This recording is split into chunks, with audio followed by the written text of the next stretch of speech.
Of all the crass names that Judge Amy Barrett was called during her hearing, the term white colonizer was the most loaded with hate and racism. The idea behind the racist tag is really simple in the typical university now. White parents are supposedly in denial that they're white supremacists, so they adopt these savage children with black skin so they can colonize those children in the ways of a so-called superior culture and then shame and dehumanize the black parents in the process. Okay? That's what the idea is. And so this tag, white colonist, has conveniently broad usage for the modern racist. Any white leader with opinions about culture can be said to be a white colonizer.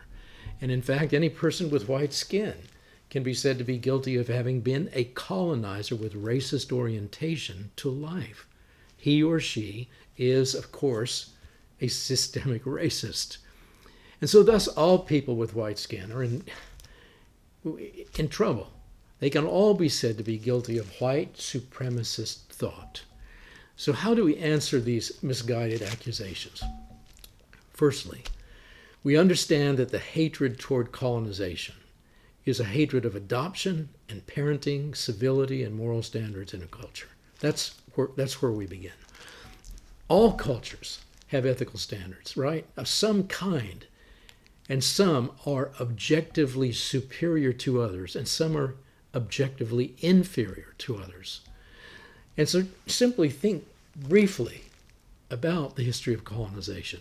Certainly there were a few cruel colonizers, slave traders and exploiters who abused the colonies of the European powers, but they were not in the majority. A little bit of digging into colonial history reveals countless stories of compassion and self-sacrifice on the part of those who live and die in undeveloped nations. Colonization is the process of giving the weaker nation the tools and ideas and culture to make it stronger. That's the idea. And today, there are more than 500 million people from undeveloped nations, many nations that used to be colonies, and we retreated from those nations in the 1950s and 60s. So we have all these people lined up from those nations who are trying to make their way to America or Europe because there's no colonization happening in their nations anymore. They're having to go to the source of civilization if they want to get a life, to get freedom, to get liberty and justice.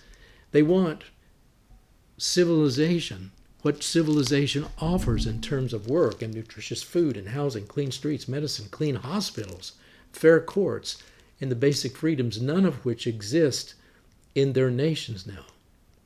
Now, thinking about Haiti and the orphans in Haiti, if they're orphans, they have no parents to dehumanize. Many parents there have died of cholera or violent crime or even malnutrition. And how many orphans in Haiti would jump at the opportunity to be welcomed into a loving family in a safe and healthy American neighborhood? How many would take the opportunity to learn English and play a new role and play their part in making America an even more superior culture? So having brought up these children, these Haitian adoptees in the Barrett family, let's keep our eye on them. Watch the Barrett household. Imagine what these children are being given. The Barrett family did not create the inferior death culture in Haiti, but they are doing what they can to bring dignity and opportunity and life to two souls who were imprisoned there. Now let's do a different exercise. Imagine with me for a moment what you might do if you lived during the last years of the African slave trade in Boston after the War of Independence. Let's just say you're there, you have nothing to do with the slave trade, but one day a slave ship shows up in Boston Harbor, and you go down to see what's going on. And your heart goes out to a 7-year-old orphan girl that you see, who's about to be sold to somebody. And before anybody can buy her, you step forward and you buy her and you take her home and you plan to emancipate her as soon as she can take care of herself in Boston society as a free black woman. So you get her home. You get her back to health. You teach her to read and write. You introduce her to your most polite and well-educated friends. You introduce her to the wisdom of 500 years of literature that are on the shelves in your library. And she begins to flourish as she starts reading the great books that you've got. Alexander Pope, John Milton, Homer, Horace, Virgil, and the Bible. And so the question is, if you do this, are you a cruel colonist for helping a young orphan in this way? This happens to be the true story of Phyllis Wheatley. And it is a true story. She was born in West Africa. She was rounded up by black slave traders. She was sold into slavery at the age of 7 or 8.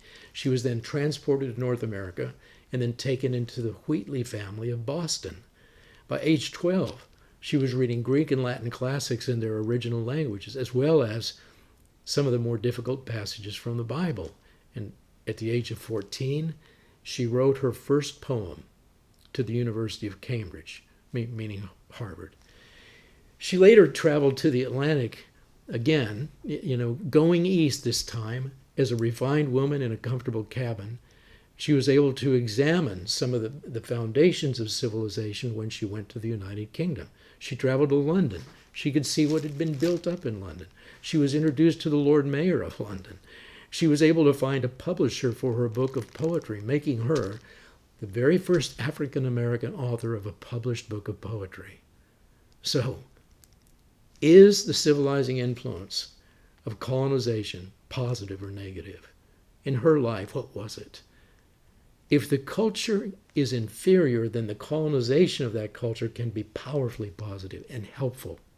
This long-lasting British influence on India, for example, the colony of India, when Britain started to try to bring benefit to that nation, gave this man here a start in life.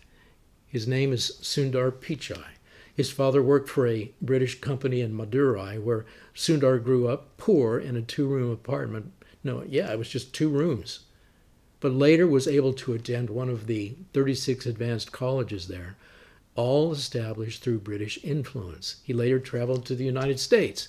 He went to work for Google in 2004, and then he worked his way up to be the CEO of this $200 billion cultural powerhouse.